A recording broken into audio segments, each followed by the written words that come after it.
As we're getting into sports, BetOnline is the world's most trusted betting platform and your number one source for everything football. From the preseason NFL to college kicking off, BetOnline has every stat, every matchup, and even live odds and spreads while the games are being played. You think you know your stuff? Get into the winner-take-all $300,000 NFL Survivor pool for the upcoming season. When the game's over, head on over to our online casino and get a game of blackjack or poker run by with one of our over 150 slot games they have. Head to the website today and use promo code BLEAV, that's BLEAV, and get in on the action. Bet online. The game starts here. Code BLEAV, capital BLEAV.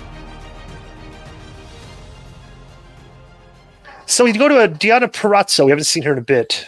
Video package. She sat at a table and surrounded by candles. She spoke about how every great artist goes through phases. She said that the Texas Bull Rope match was meant to be her magnum opus, but it was not. Purrazzo took a sip of wine and slammed the glass down and said she's not finished making art. All right.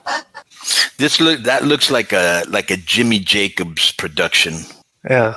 And it was well done, by the way. Yeah. So they announced Hikaru Shida versus Purrazzo for Friday's Collision, and then hyped Mercedes Moné against Shida for the TBS title on Saturday.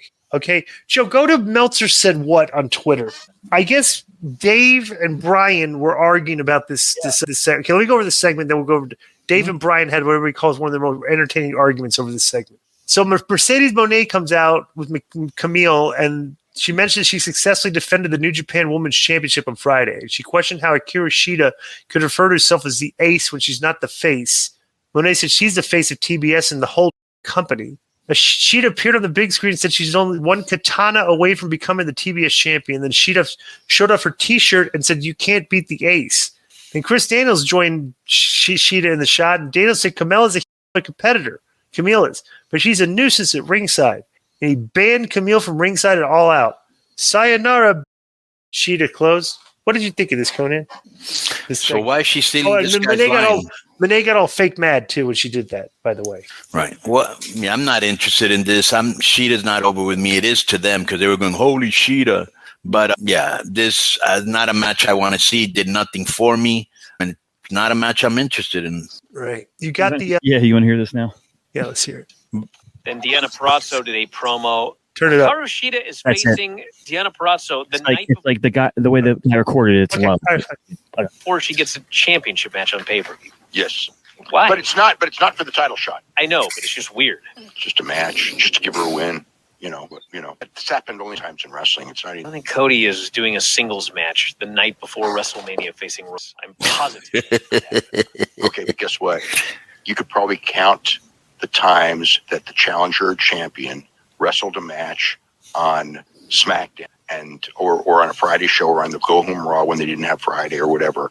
It happened all the time. This is not unusual whatsoever. I want someone to go back and check this one out. Hundreds of times. The challenger for the world title the next day, wrestling on SmackDown. No, on SmackDown on the Friday before the pay-per-view, wrestling in a match. The day before. All the time. A singles match, the challenger for the title. All the time. All right. Someone's going to find this. I guarantee it. All the time. All the time. It happened in WCW before their pay-per-views. All the time.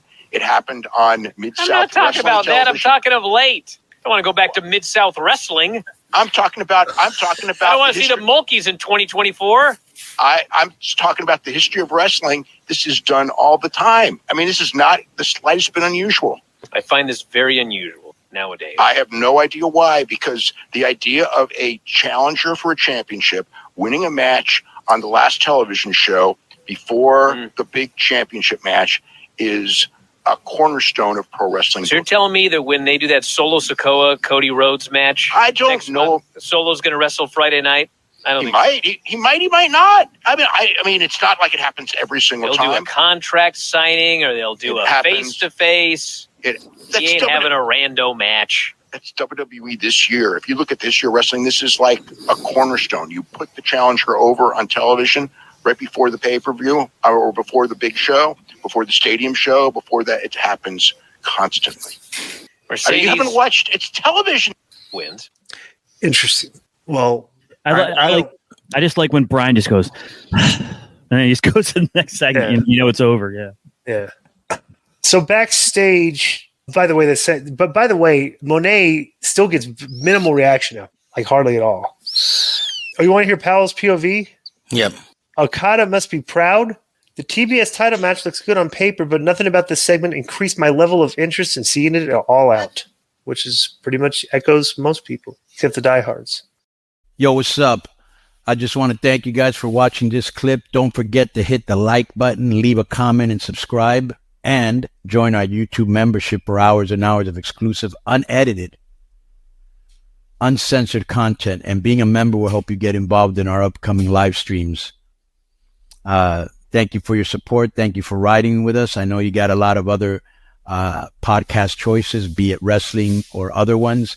And thank you for picking us. Boom.